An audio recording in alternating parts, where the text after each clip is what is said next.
Hari Om. Am I audible clearly?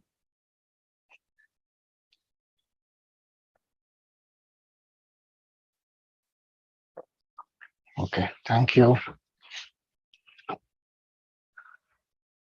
Om Sahana Bhavatu, Sahanau Bhunaktu, Sahaviryam Karavavahai, Tejasvinavadhitamastu ma vidvishavahai.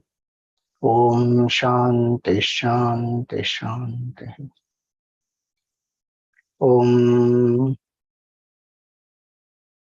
Samastajana Kalyane Niratam Karunamayam Namami Chinmayam Devam Sadgurum Brahma Vidvaram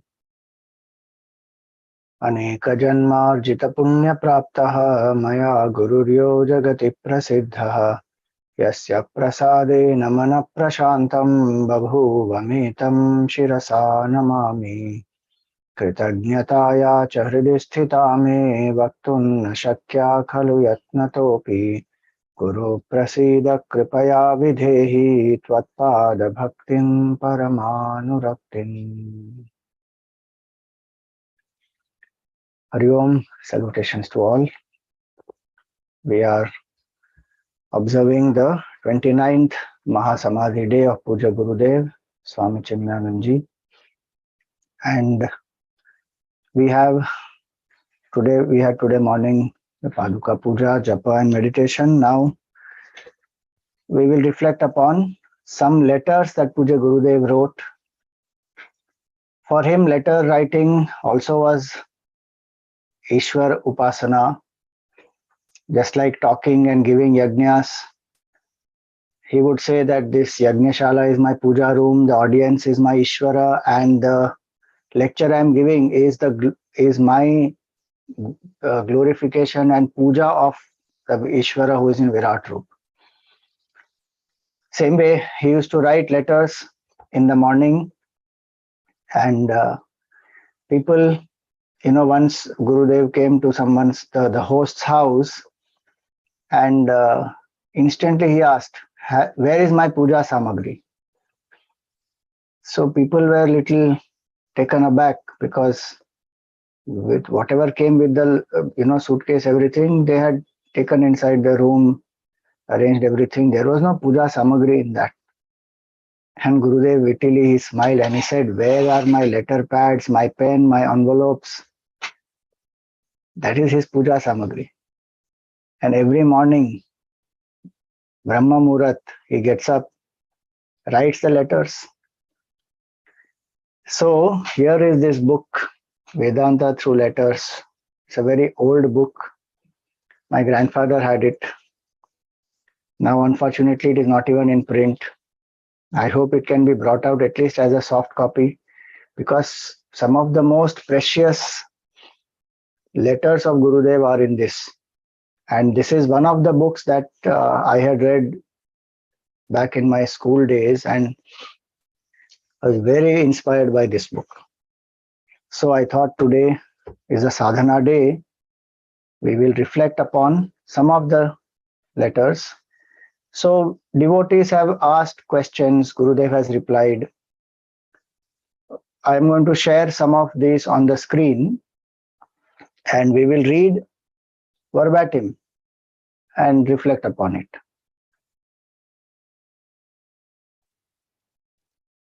Are you able to see?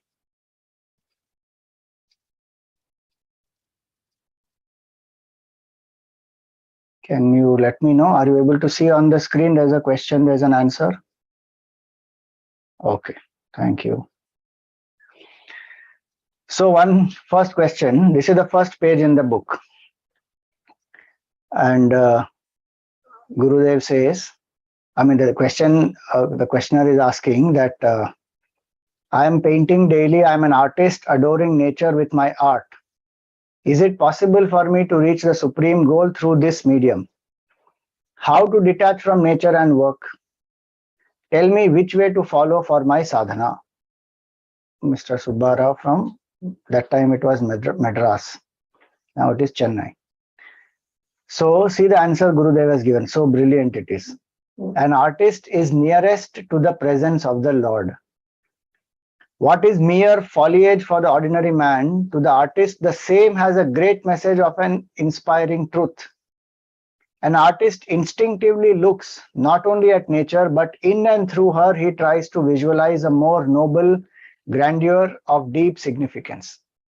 He hears and sees with the heart's ears and eyes. See that sentence. He hears and sees with the heart's ears and eyes. Such sensibility and subtle capacities of perception make a man fit for the ardent embrace of the divine presence everywhere. But there is a danger. Your flowers of adoration are generally culled from the field of names and forms. See, this is pure Vedanta. We are bound by names and forms and attachment to the names and forms. So he says, your flowers of adoration are generally culled from the field of names and forms. The world of plurality has an irresistible charm to entangle and enslave our attachments, and they color us ugly by their poisonous stings. See, the language of Gurudev also is artistic language, so that the person who is writing is an artist can understand.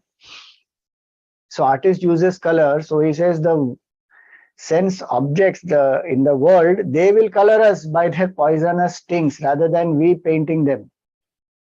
In a photographer's studio, the man working in the dark room will always deep color his fingers. Although the pictures that he fixed with the hypo are not stained by the color, the fingers that play in the hypo solution get stained. If you are a careful worker, you will use a pair of thin rubber gloves. So how those rubber gloves are worn, and in earlier days, people used to do this, develop this photograph. Nowadays, I don't know, many young people may not even know. So the camera film would be there, and then the exposed film is taken into a dark room, and then in various solutions it is put, and then the picture comes out. So he says, if you are a careful worker, you will use a pair of thin rubber gloves. Similarly, an artist dives deep into the beauty of color, into the rhythm of curves, into the harmony of arrangements, into the play of light and shade. He is ever reveling in a medium of inescapable delusions. See that, he is ever reveling in a medium of inescapable delusions.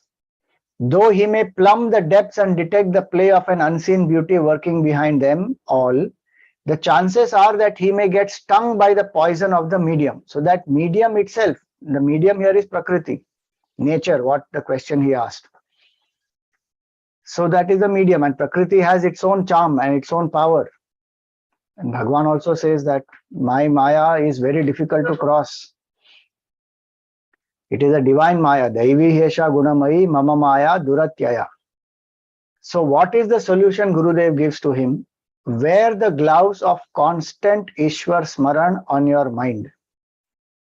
Those gloves will protect, just like the photographer's hands are protected by this rubber gloves from the hypo solution. Same way, these temptations in the world, these names and forms, they can delude us.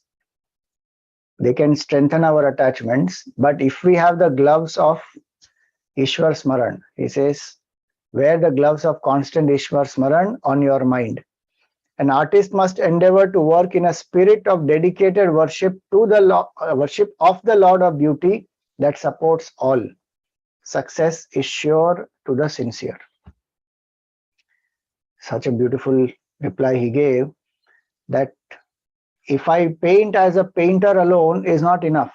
My painting must be accompanied with the dedication to the Lord. And Ishwar Smaran must be there throughout. Because all these names and forms also are appearances of that supreme divine consciousness alone, Bhagwan alone. So in that way, my aunt, Dr. Asha Chakravarti, she had asked Poojya Gurudev once that, Swamiji, I am a doctor, I have to take care of the patients, I go to the hospital, I have a family, I take care of the family, cooking, so many things I have to do. Where is the time to do sadhana? And Gurudev told her very simple, nice sadhana. He said, Every patient that you treat, you consider that patient as Narayana himself. And every time you write a prescription, write Om, remember Bhagwan. That itself will become your sadhana. So one may be a doctor, one may be an artist, one may be an engineer, one may be a teacher, whoever it may be. Gurudev himself was a teacher. But in every aspect, whichever role we may be playing, sadhana is to have constant Ishwar Smaran.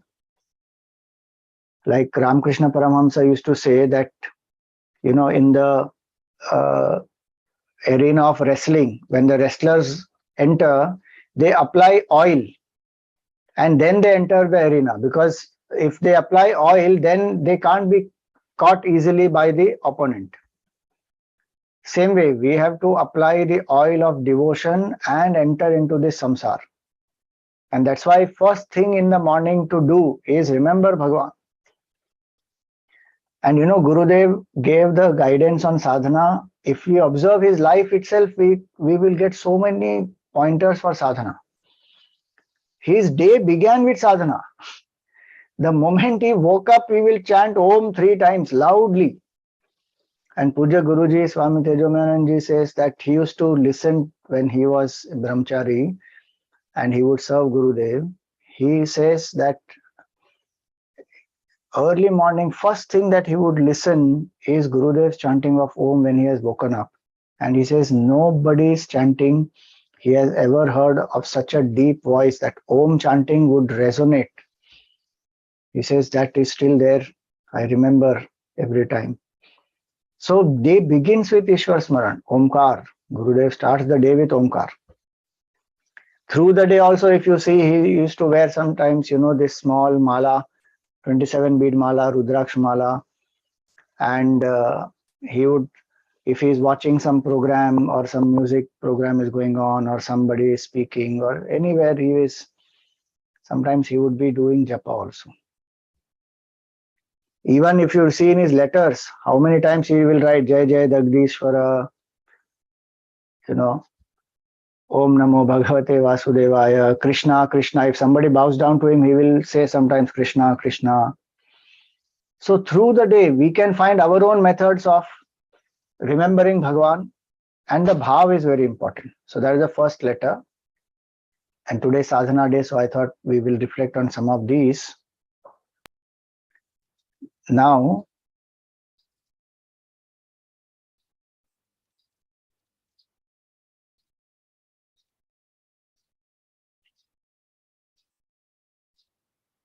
second one.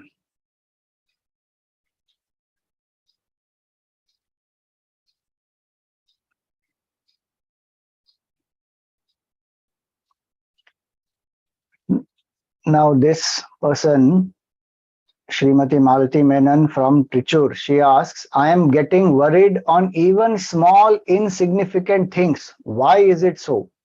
How can I get out of it?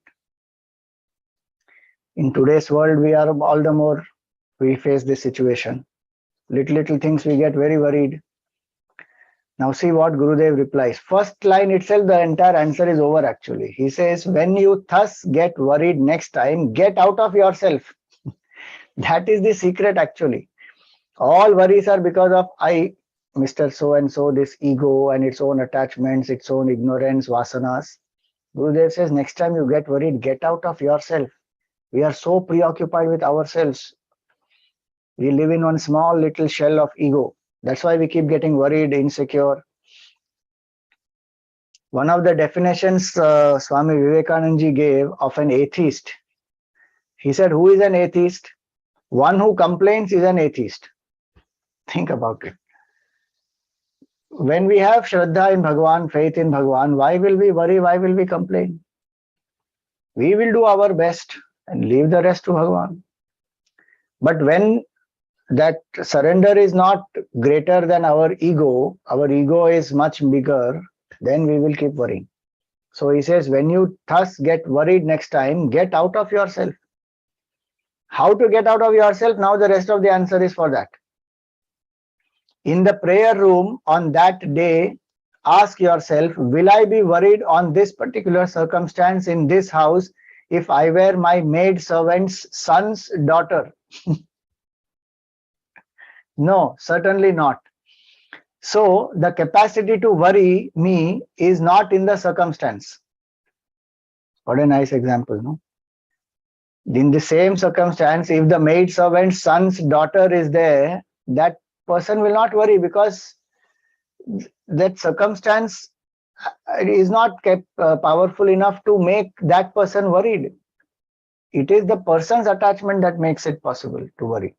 So none else is worried about it in this very house. No, certainly it is not in the circumstance. Then it must be in me. It cannot be in my stomach, nor head, nor hands, nor legs. It is not in my gross body, nor prana, nor intellect. It is in my mind. Thus you discover the exact entity in you who is getting worried is the mind.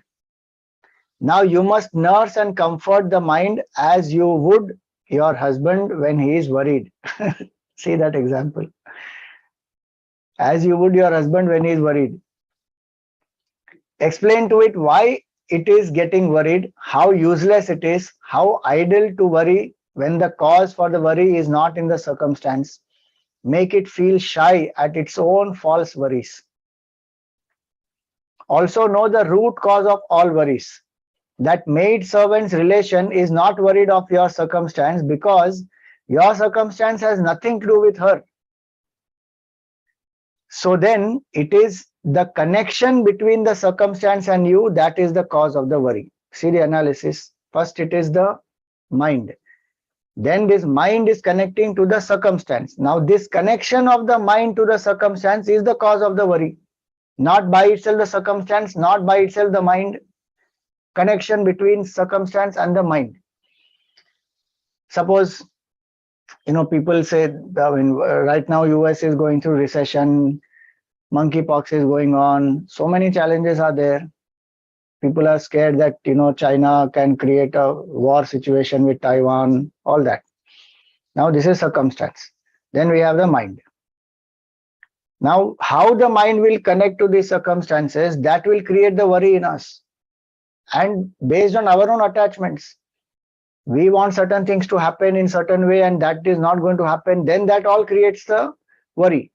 Now that is where the connection is.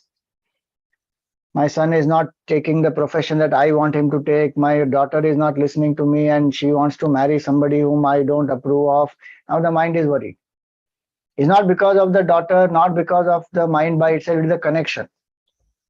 He says, so then it is the connection between the circumstance and you that is the cause of the worry.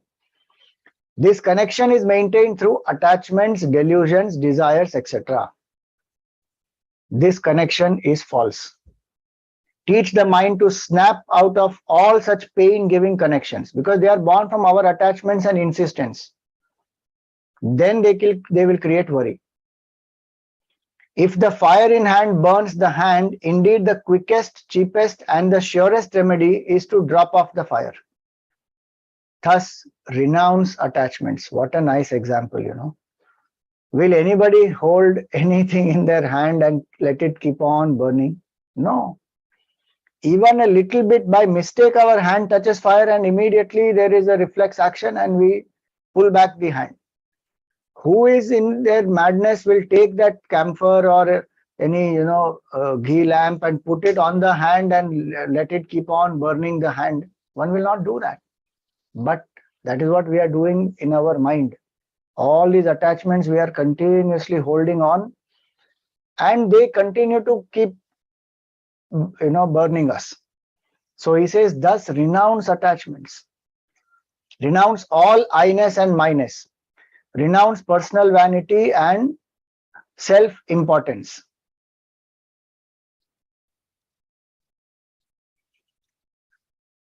These are the false connection makers. So we can connect to the circumstance with the true connection maker rather than the false one. The false one is the attachments. The true one is when we face it with equanimity, with devotion, surrender, etc.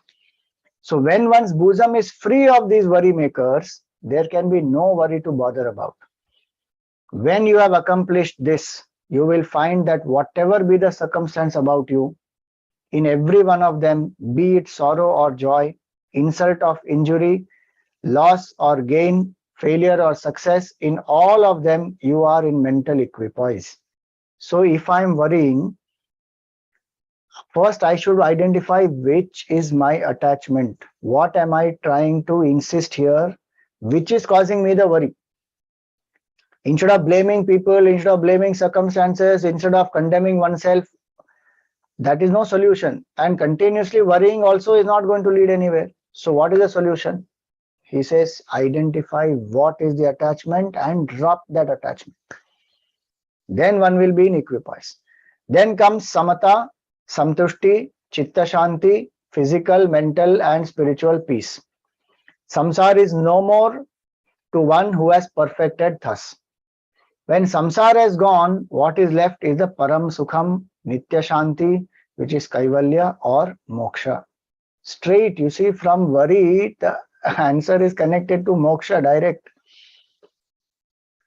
So then train your mind, watch the mind, try slowly and steadily to arrest, to apprehend, to laugh at, to cajole, to threaten, to plead with, to soothe and comfort the mind.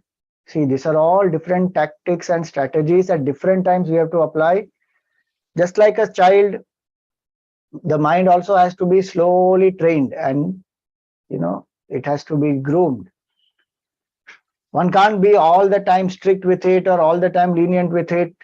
Different things at different times will be applicable, but all in the spirit of letting go of attachments and training the mind to be equanimous.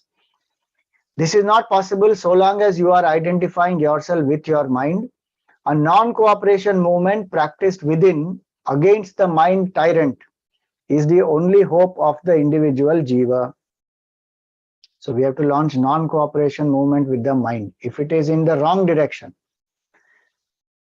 attachments and worries and stress and all those things, negative thoughts, in that direction if it is going, non-cooperation. One says, no, I withdraw, I will not support this, I will not entertain more thoughts,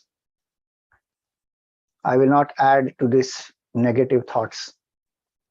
Then what will one do? Turn that to the positive or start remembering the name of Bhagwan. So many of these, Now he will give, Gurudev will give also some of the methods. So non-cooperation has to be done. Then he says, ride on the mind when it is tamely running the paths of dharma, the smooth roads of peace or love. So be very careful. Non-cooperation can't be for other times. My mind wants to do japa. No, non-cooperation movement. I will not do japa. He says, ride on the mind when it is tamely running the paths of dharma and the smooth roads of peace or love. So non-cooperation with the negative and cooperation with the positive and dharma. That is important. The moment it gets mad and runs wild, jump down. Let the mind do its own drunken somersaults. You confidently stand on the wayside and watch the tamasha in remorseless detachment. What a beautiful word is that. Remorseless detachment. That is true detachment. If there is remorse in the detachment, then there is not proper detachment. One is still having attachment and some pain of giving up something. Remorseless detachment. Because it's useless. Why to hold on to any of these attachments? When such worries come, don't yield. Stand apart and watch how the mind gets worried and not you for the worries. Meaning you are different from the worries. So you stand apart. The mind may keep getting worried. You are the witness. You keep watching. Oh, this mind is getting worried.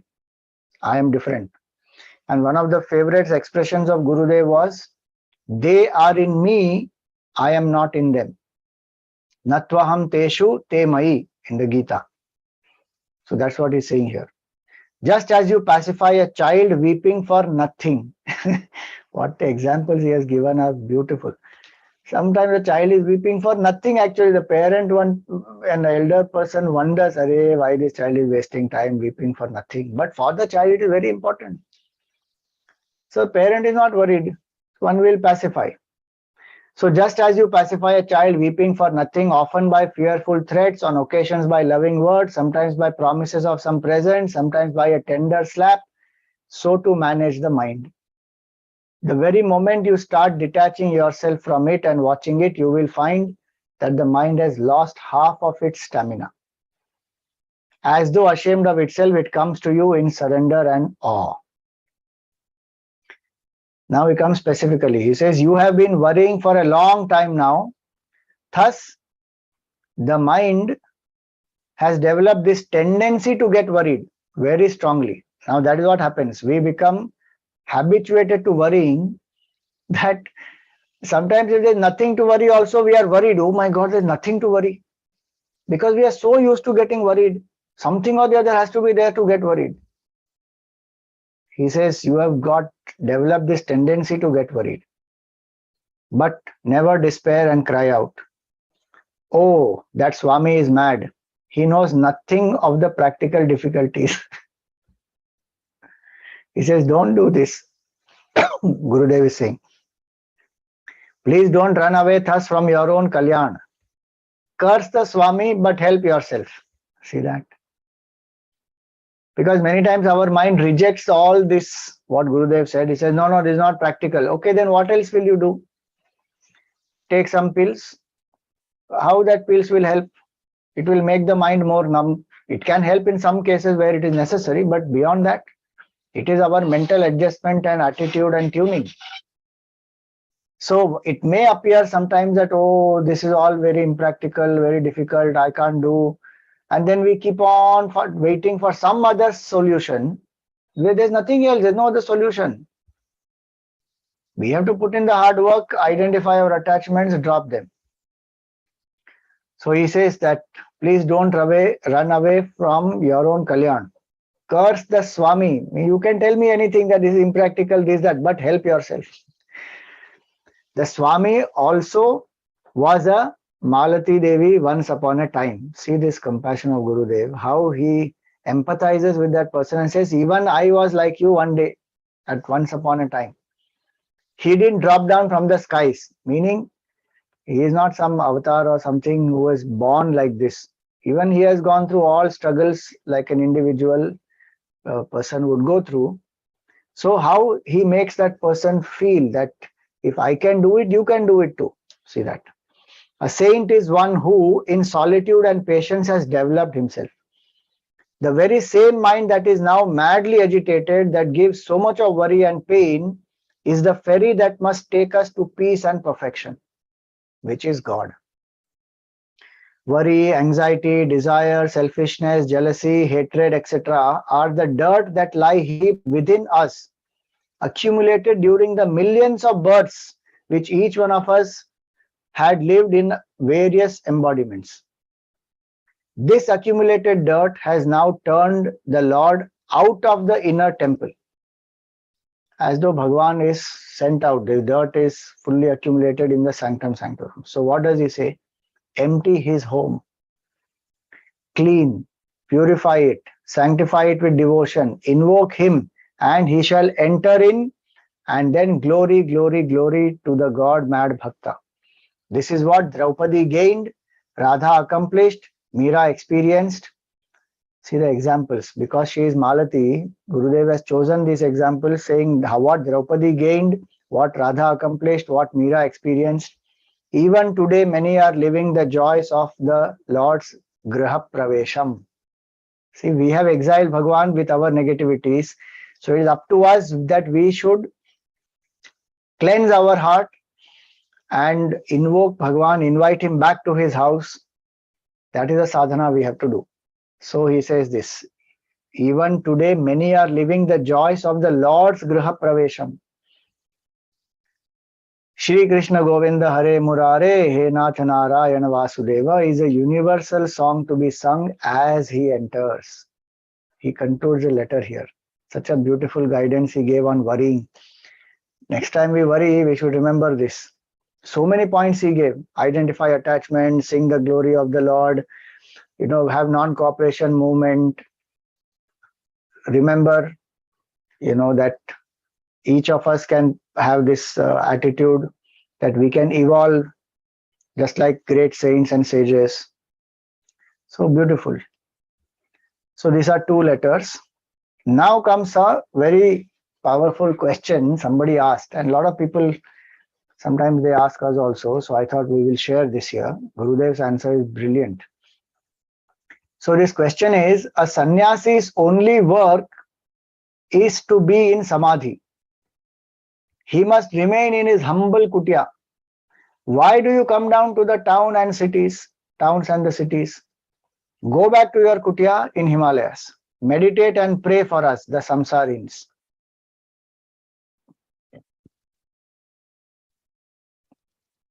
And for the world, the samsara, right? Sri Chandra Mohan Sen from Calcutta, today's Kolkata. So, see that question. Sannyasis should go back.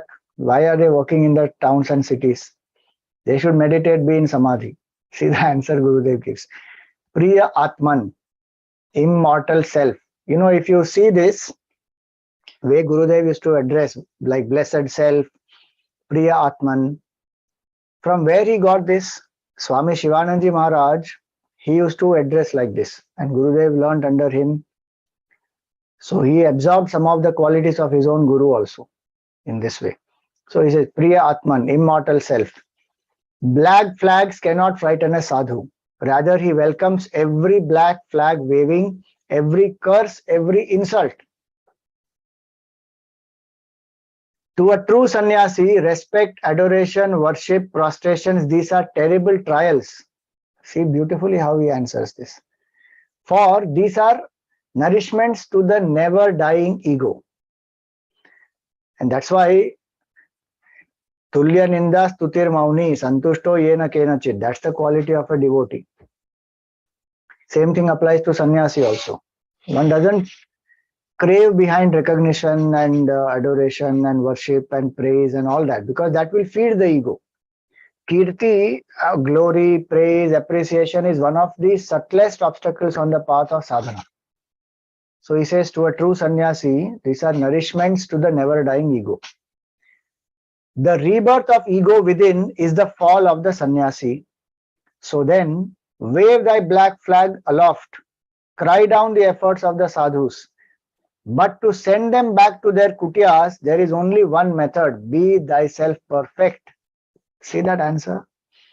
Sadhus have come down, sannyasis have come down not for their sake. They have come down to help us. If we become perfect, they will go back quietly.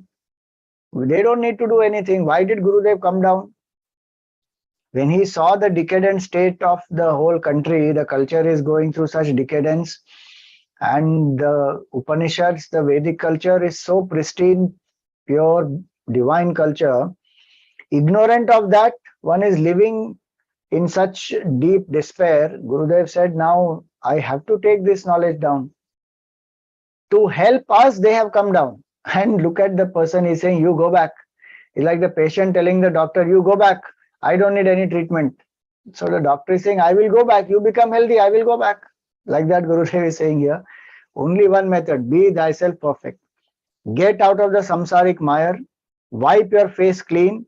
Spread cheerful smiles of joy where today there are ugly tears of sorrow. To remove those tears of sorrow, the sannyasi has come down. And the Mahatma goes back to the kutia, but not till then. Then did we not see that 42 years Gurudev struggled, so much hard work he did, tireless seva, only to ensure that as much he can wipe out the tears of people, as much he can bring happiness to them. And he gave us that motto, maximum happiness to maximum people for maximum time. So now he says, now to your letter in more details. Not even the Shruti has dared to lay down rules for sannyasis of realization. Look at that. Fearless, huh, Gurudev is. If you see his answers, he will always operate from strength. He will not be defensive for the sake of being defensive and try to cook up some reason. No. Operating from strength. He says even the Vedas cannot tell what a sannyasi or a man of realization should do. To say that a sannyasi ought to do this or that and to declare certain don'ts for a saint is like promulgating state ordinance for the convenience of a handful of lawmakers. See, please remember, this is a man of realization. It is not that sannyasi can do anything he likes. The point is, a person of realization has gone beyond the ego. All the dharma upadesh of vidhi and nishedha, do's and don'ts, is till we are in the realm of the ego. And this dharma upadesh will help us to come out of this state of ego. Somebody who's already come out of it doesn't need. That person is not acting out of ego. That person is acting out of Ishwar Ichha and completely surrendered to the divine. And that is what he is saying here. A sannyasi knows no law. He is beyond all laws. He has so completely renounced his I-ness that what he does is the expression of the divine will. Perfected saints alone are the executive officers of the absolute will. See that. Obviously, some sannyasis, all of us who are walking the path, we still have to reach that state. We definitely have to follow do's and don'ts and train the mind. But Gurudev is talking from his standpoint of realization. He says nobody can dare to tell the Shruti what should be done, what should not be done. Yet, sympathetically understanding the general import of your letter, Chinmaya answers your doubt. See, it's not arrogance what Gurudev said in the earlier paragraph. He is explaining that even Shrutis cannot dare to tell what rules sannyasi should follow. Yet, sympathizing with the question, understanding from where the question is coming, Gurudev is answering the doubt. It would appear that you are against sannyasis crowding the cities and towns and thus falling off from the traditional grand mummy description of the Jatadhari saints in the Himalayas doing tapas or sitting in samadhi. Because that's the notion people have, that sannyasi should be sitting in some cave, having long jata, matted locks, sitting in meditation, and remaining in stillness and silence. So now you see what he says. Great indeed is the loss, it is true. Loss to whom? To the sannyasi actually. A sannyasi among the masses trying to bless the generation through seva is doing only a fraction of what he could bring about by the spiritual waves of divine influence generated during his hours of meditation. A sannyasi can sit quietly and revel in the self, and that would, as though, that would create much more impact on the world. So in that sense, that sannyasi coming down to the world in the crowded cities, etc., and working hard, because that requires externalization of the mind. And sitting in meditation and withdrawing the mind has a different power. So he says, great indeed is the loss. It is true. Meaning the compassion of the sannyasi also is so much that they come down, leaving that higher state. I should not say leaving that higher state, but leaving that specific state of withdrawal. Realized men continue to revel in the self at all times, there's no doubt. But even when they are reveling in the self, the state of quiet withdrawal is more powerful than action. So he says, divine influence generated during his hours of meditation. Yet,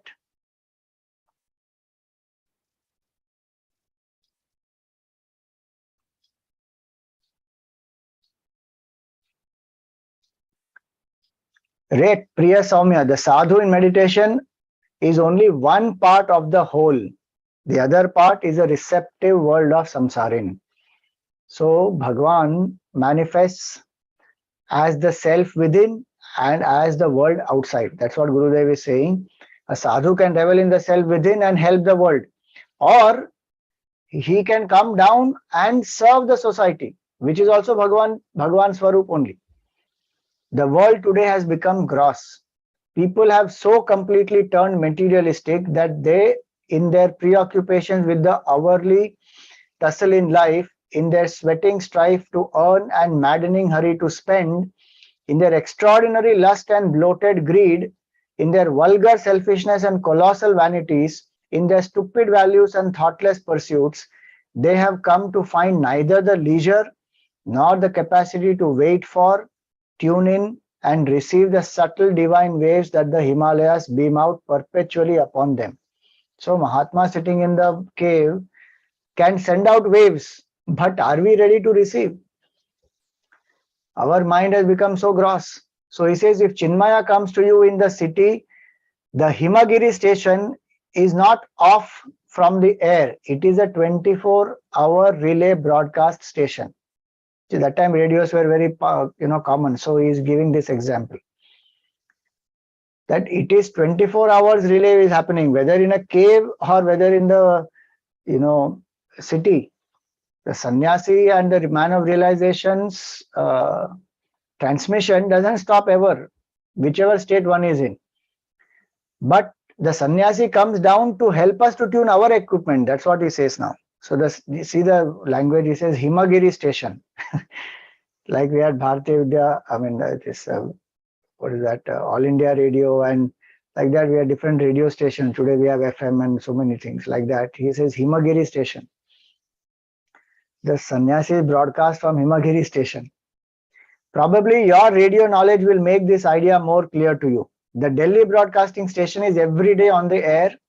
If Chinmaya cannot receive it here in his kutia, it is because he has not the radio receiving set with him. But because of his not hearing the music, to deny radio waves in the ether above his kutia is but a colossal stupidity and a lamentable ignorance. Have a radio set, tune in to the required wavelength, and thus intercept the ether waves. So the Mahatmas are sending out waves even now. That's one of the reasons why we say that wake up early morning and do dhyan in Brahma Muhurat, because the great sadhus, sannyasis, bhaktas, they all are doing it at that time. And the environment has tremendous sattva guna. So he says, you tune up. Similarly, the Mahatmas in Samadhi are even today sending out day and night spiritual waves of light, power, wisdom and grace. But the gross generation is not receiving them. To teach them to become receivers so as to tune themselves at will to the various required wavelengths is the urgent need of the times if we are to avoid the imminent catastrophe to the rational animal called man. See the compassion. Gurudev came down for what? To help us to tune up our radio set so that we can receive the radio waves properly.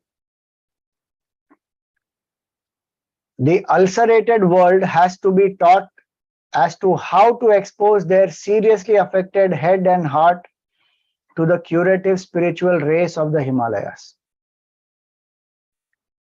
Many times it happens today because of the transport and many other facilities which have increased. We go also to the Himalayas, but our radio set is not tuned. We go there, see the beauty there, and we click some pictures and we come back. And sometimes we go and even pollute those sacred places. So whether they are transmitting from there or whether we go from here and try to be in that environment, if our radio set is not tuned, we will not benefit at all. So that's why he says here, this is the exclusive job of the specialists, the sannyasis. They alone can do it. They alone have the knowledge and the experience in this religion of real living. Chinmaya is down amidst you only to help you, to serve you, to save you. See that answer, to help you, to serve you, to save you. Once you have learned the art of living the inner life of perfection, you shall become the powerful receiver that you really are. Then Chinmaya shall go back to meditate and pray for the samsarins and samsar. He says, yes, I will go back after I have helped you. This is called aggressive goodness.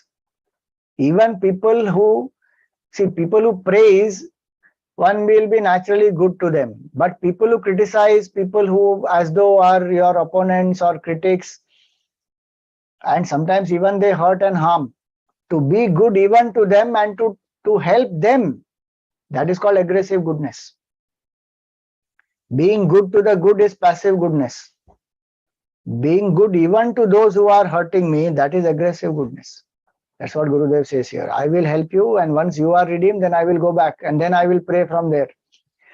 Now the sadhu's prayer of Loka Samasta Sukhino Bhavantu are futile. Honestly, you have become worse than the rock that forms the walls of the sadhu's cave. For even the rock bearing the cave in which Vasishtha in his time lived and meditated is famous today.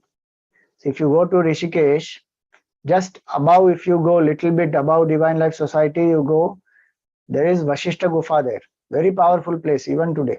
That Vasishtha Gufa, those stones also have become very famous today because the Mahatma sat there and did the meditation.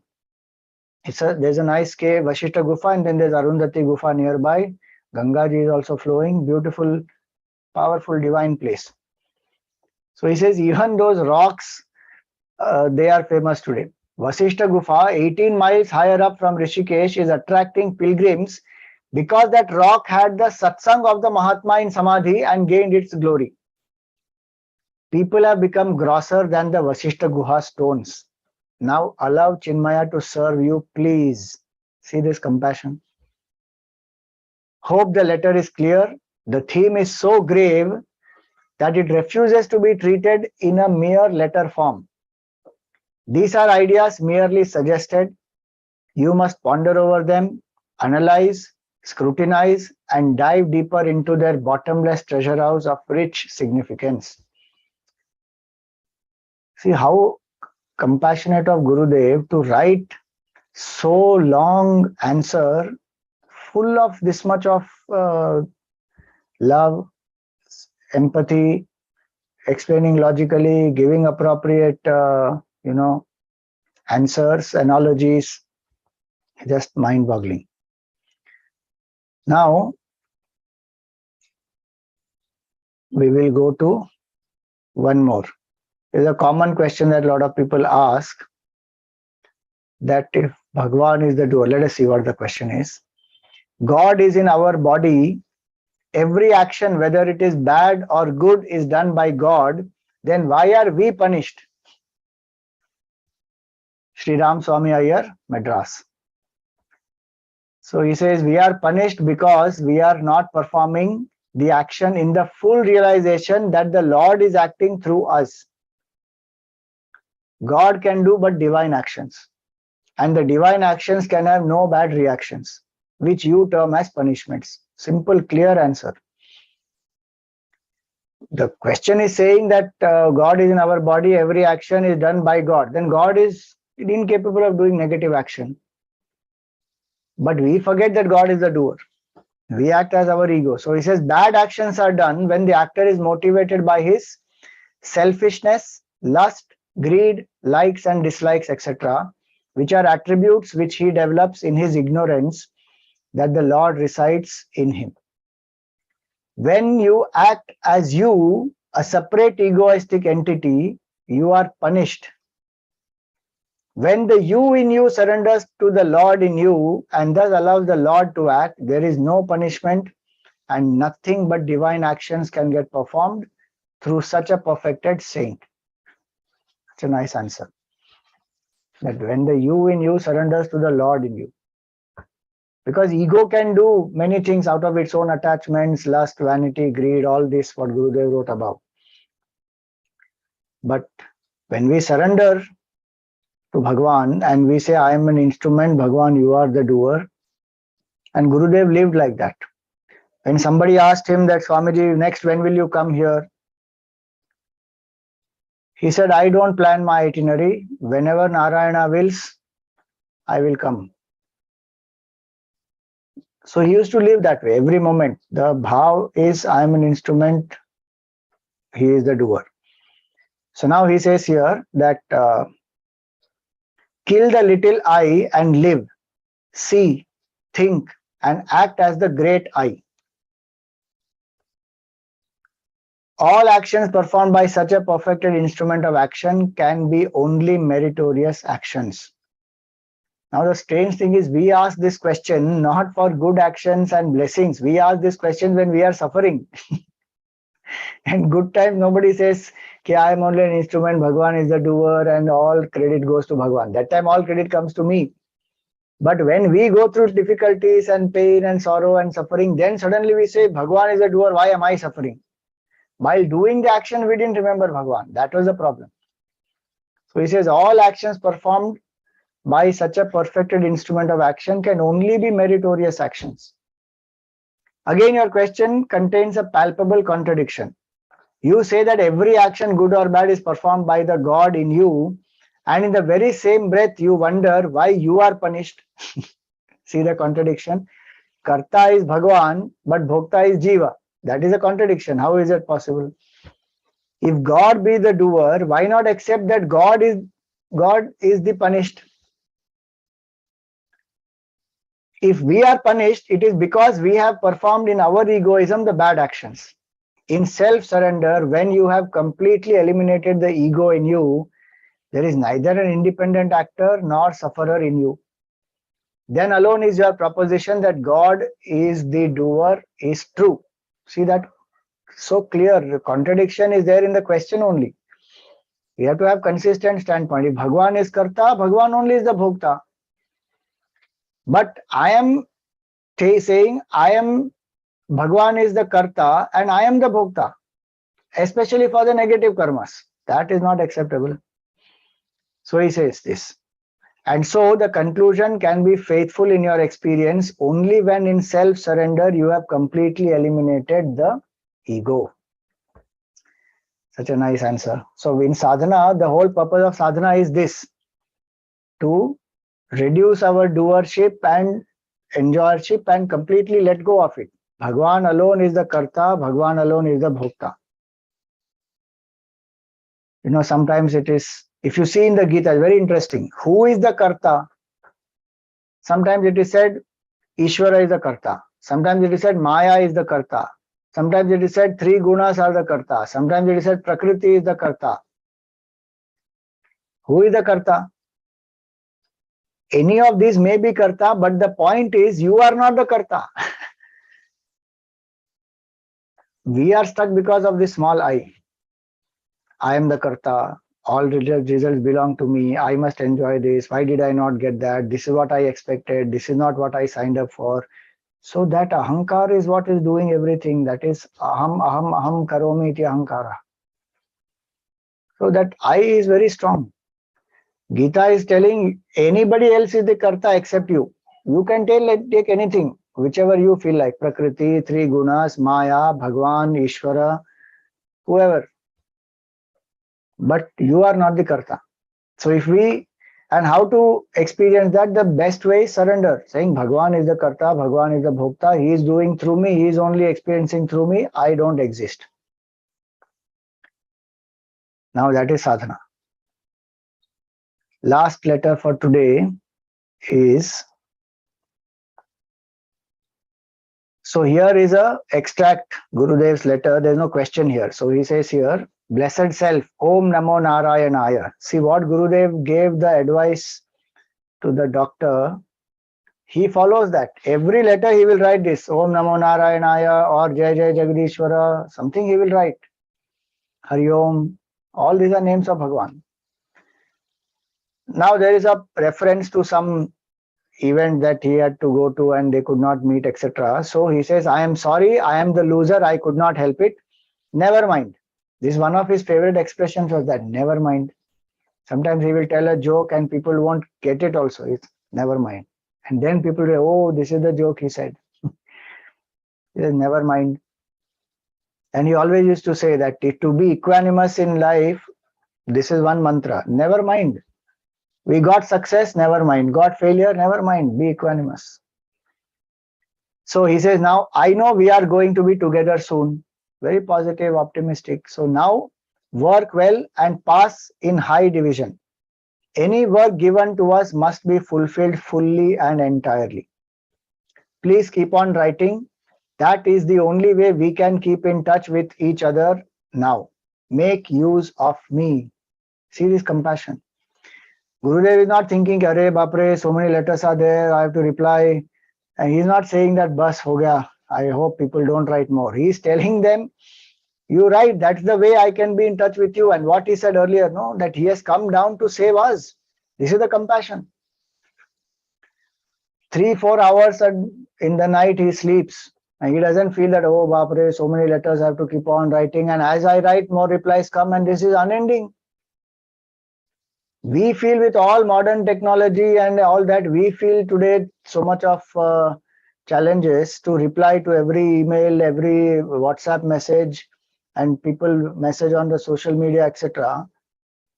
And in those times, with such less technology, and he was writing manually, and he's saying, please keep on writing, because that is the way he will be in touch with this person, and the person can get slowly evolved. That is the compassion of the Guru.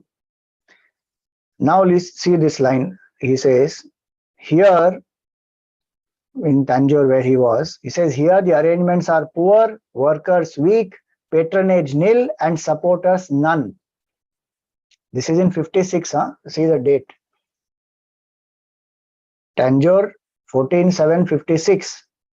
Gurudev started Chinmaya movement in 51, Chinmaya mission as an organization in 53. And it's just 3 years into the organization, and he is struggling to establish it, and demand is a lot, but people are not there. Don't we complain? With so much infrastructure which Gurudev already created for us, we still complain. Oh, nobody working, Swamiji, I only have to do all alone, very, very few people. Every time the same people have to keep doing everything. That time Gurudev was doing it alone.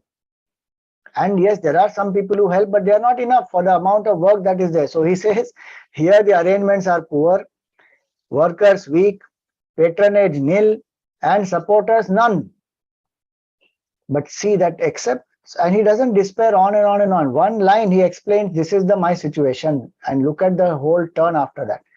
Whatever be the circumstances, ultimately our work will shine out.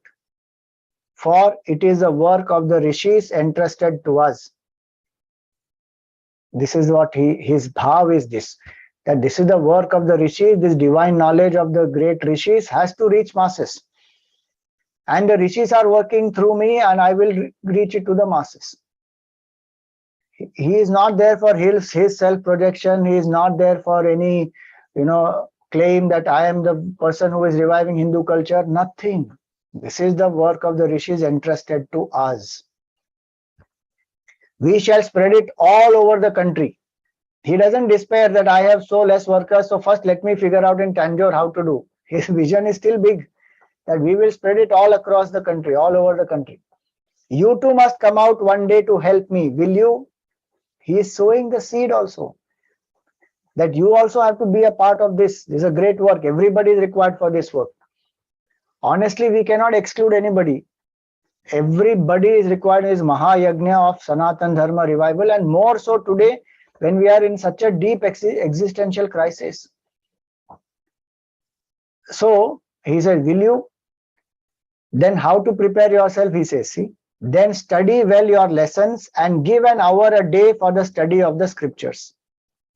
Practice intensely for half an hour a day, meaning study for 1 hour the scriptures, do sadhana for half an hour intensely. The rest of the time also, watch the inner one in you as steadily as we have learned to watch the outer flesh. Meaning, keep that attitude of alertness in the mind. So these are some beautiful letters of Poojya Gurudev, and so much guidance he has given to us in sadhana. Indebted we are to him. No matter how much we do, what we do, we can never repay our gratitude to Poojya Gurudev. So all we seek is the grace of the Master, that we can surrender, become empty, and like he said, purify ourselves, cleanse our mind, and do the Graha Pravesham of the Lord, of the Sadguru, and become the instrument to spread this Rishi culture to maximum people across the country, across the world, using all types of communication methods, technology, whatever we have, all our talent, skill, knowledge. What is the use of all that if we can't use it to serve Bhagavan? And we can keep cultivating new capacities, ways by which to reach. Same old methods may not work. We have to innovate,